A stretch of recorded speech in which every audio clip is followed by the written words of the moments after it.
the News Channel 5 network. This is the plus side of Nashville. Hi, everybody. Thank you for joining us for the Plus Side of Nashville, the show that looks at organizations and people doing positive things in our community. Okay, so that short time it took for me to introduce myself and welcome you to the show, an animal was abused. You know, every 10 seconds in this country, an animal is abused, which is just heartbreaking. We're going to highlight the works of an award-winning nonprofit that is dedicated to saving and improving the lives of dogs, which are rarely left unchained. It's a tough subject, but a necessary topic that we're going to tackle, but that's going to be a little bit later in the show.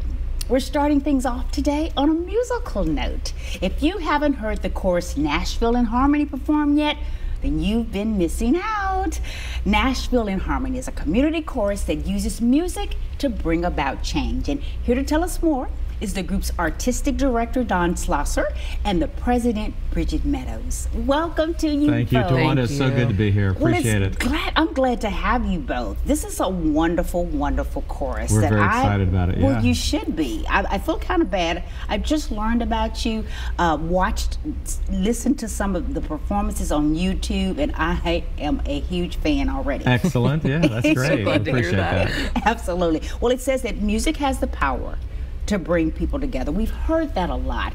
This chorus is a living example of that. It really is. Talk about that, Don. What makes this group unique? Well, when I look at this group, I realize that there are three reasons why these people are singing. They sing because they enjoy singing. Maybe they're people who sang in high school or in college. We even have some professionals in the group. But they're people who enjoy singing. So we want to get together and we want to sing. The second thing is they want to be a part of a community. So the fact that we get together and we feel like we're family, we feel like we're creating a community that cares about each other and not just singing, but we have a community that we create. The third thing is we feel like people want to have a purpose. They want to be challenged to do something. So our purpose is this idea of community building and changing the community, social change in the community. So every week when people come in, if they can go away saying, that was fun, I like these people, and what we're doing matters, then they'll keep coming back. So that's what Nashville in Harmony is all about. And they do usually keep coming back. They do. They keep coming, and they keep growing. Yeah. Yes, because what started out as 14 singers has now grown to 120 singers. Right. And how did this idea come about to begin with? Because, you know, I think this is such a unique sort of a concept for Nashville. How did it all come about? It is unique, and I try to say that every time I have the opportunity to talk about Nashville in Harmony, because there's so many musical groups in Nashville. Oh, yeah. This is Music City.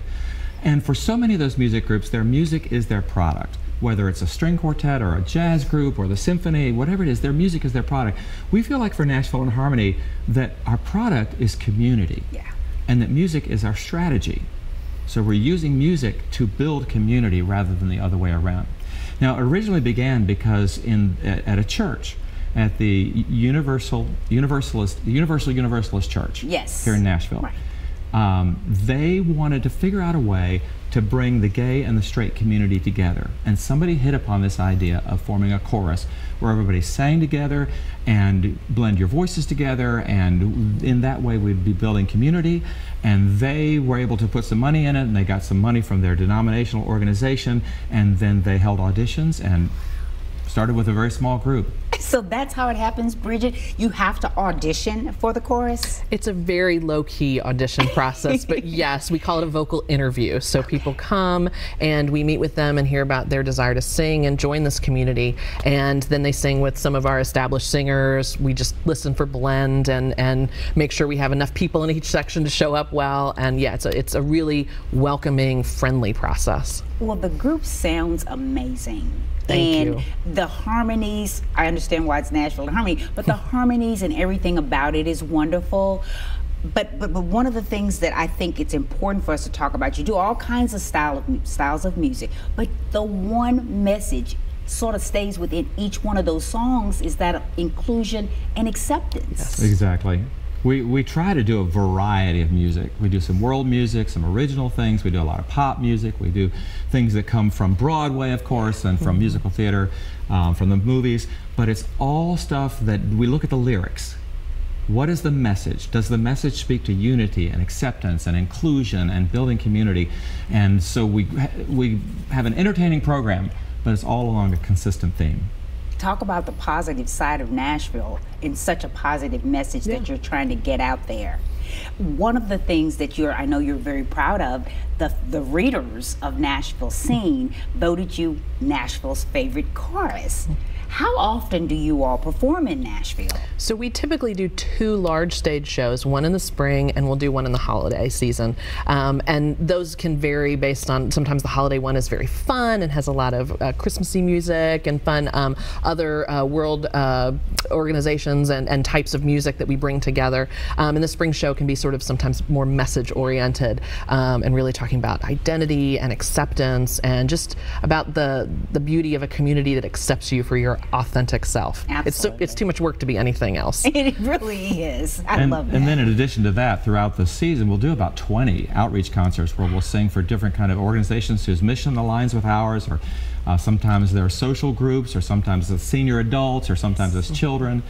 But we do a variety of concerts as we're able to. Yes, I was on the board of Oasis Center, and I know you all have sang and worked with them. We were just there a couple weeks ago. You were just there a couple weeks ago. They think the world of you all, great. and all that you're doing. Thank you. I think our young people are important, that they understand that, you know, the importance of inclusion and acceptance as well. So you have a youth group called The Major Minors. And they named themselves. It's a fantastic name, yes. So what is the age range for the Major Minors? 12 to 18. So they're basically middle school, high school kids. But there are kids who are LGBTQ plus, because some people don't fit in any one of those letters, right, and gender non-conforming teenagers. So there's a small group now getting started. But for these kids that are there, this group, for many of them, is the only place where they can be transparent and really authentic. Yes. So how often do they perform?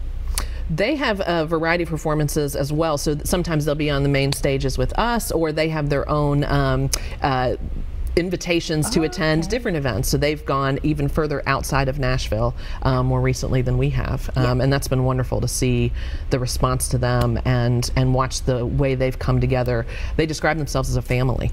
So it's a really positive experience to see them sort of pushing the norms and even pushing us about new frontiers of acceptance and diversity. To see these teenagers find their voice and then to coalesce around a purpose.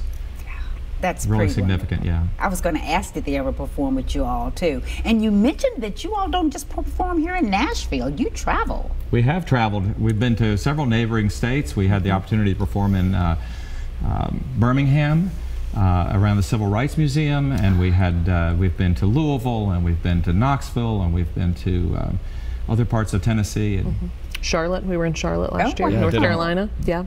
So we're getting ready to go to Milwaukee. And getting ready to go to Milwaukee. That's wonderful. If someone wanted to request that you come to perform for their group, how would they do that? Our outreach director can be reached at outreach@nashvilleinharmony.org. So it's an easy email address. It's just outreach at nashvilleinharmony.org, and they can apply there, and we'll have somebody get back in touch with them and get all the information we need and see if we can make that happen. Are you always looking and listening for songs that you think that would work for our chorus? Oh, absolutely. Do the chorus members also bring you ideas? Yes. I hear things on the radio, and that's the first thing I hear. I think, oh, I've got to send this to Don, and I know you must get I get a bunch of those. Tons of those emails from members, yeah. When the movie came out, The Greatest Showman, everybody saw that, and I was bombarded with people saying, we have to do this music. So sure enough, on our next show, we did music from The Greatest Showman. I love that. Yeah. What do you all hope that when someone leaves a Nashville in Harmony show or the Major Minors, one of those shows, what do you hope they walk away thinking? Or maybe is there somebody whose mind you changed? What is your ultimate goal? I think the most general idea is to say we want people to feel inspired and motivated and challenged in some way. But then we always hear those stories about people whose concepts are changed, whose understanding is opened up. At our most recent concert, we had a teenage boy who said, I've never seen a community like this where I could feel a part of. Saw myself, kind of on stage. My own brother came to one of our concerts and said, now I get it. I understand. Yeah. The power of being seen as who you are and seeing others like you is so transformative for both an LGBT person or someone who cares about someone who's LGBT, and just seeing that that is a possibility for a better future. Wow. You all are doing amazing work, changing lives, changing minds, and giving us beautiful music. Thank you both so much for being here. Thank you so much for letting us come so long. It's been a great opportunity to be here. Appreciate it. Thank you for being here. Well, one of the toughest things, you know, for me to see is an animal that has been abused, neglected, or mistreated in any way. And when we come back, how one organization is breaking the chains and bringing home the point that dogs deserve better.